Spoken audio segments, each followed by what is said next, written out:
According to Jules Verne, Iceland marks the entry point to the center of the Earth.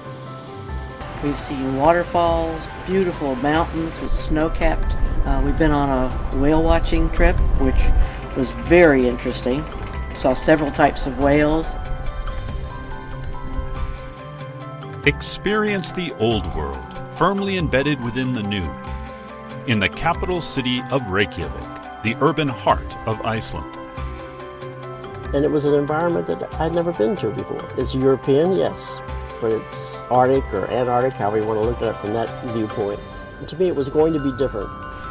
Therefore, I'd like to see it.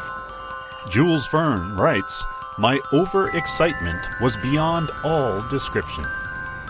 What excitements await you?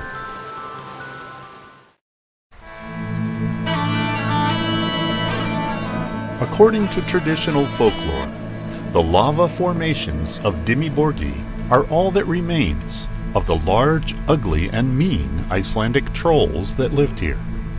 When exposed to sunlight after a night of dancing, they turned to stone. You see the guy there with the nose sticking out on that cliff? The nose sticks out. Yeah, that must be a troll. Petrified troll, I'm quite sure. My parents took me a lot around, and we have a picnic basket, and there were only these narrow paths, and you could play around the caves and everything. Then you got lost sometimes. And then hiking down again, zigzag. And this is formed 2,500 years ago in some very few days.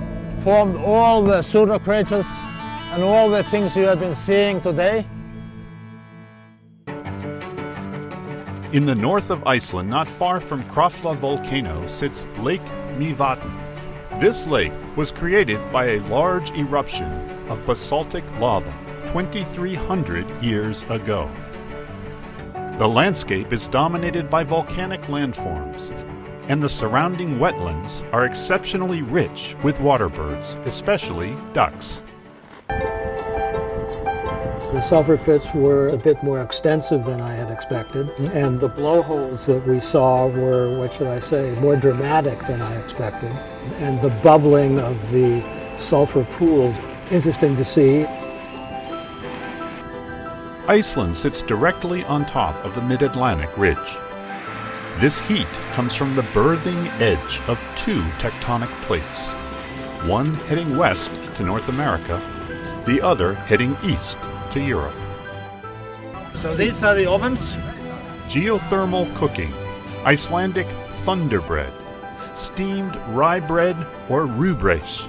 This is where they bake the bread, and each farmer has one of these. 24 hours in the steam, but it's just around boiling temperature. And in the morning, the bread is ready and absolutely wonderful, with butter and loads of cheese or something like that. The bread is very similar in consistency to Boston brown bread. We had a beautiful day. This rushing water over these lava flows. We had that dark background and then this white rushing water, and it was almost a horseshoe. It went down into a canyon that went on down to the lake, and it really was outstanding.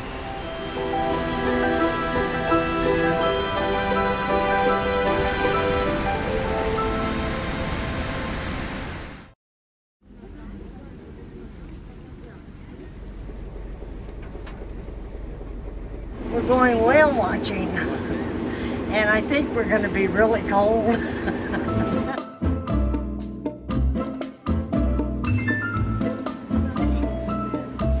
I don't know. Put my leg into the arm. Oh, yeah. Oh, yeah. I think I'm ready for just about anything, man. Here we are in Iceland. It was my first whale watching trip ever. Excited. Hopefully we can see something.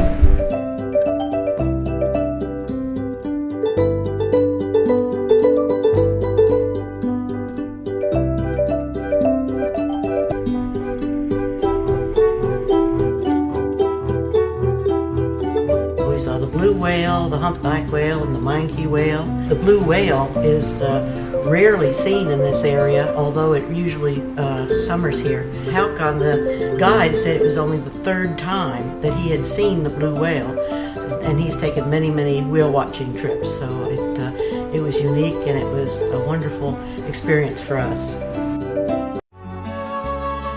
Iceland's impressive geysers, waterfalls, springs, and volcanoes are all part of what makes this land so inspiring to writers and all who visit.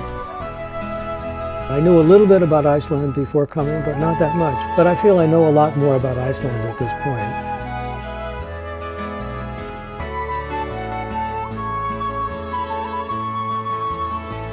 What life chapter will you write here in Iceland?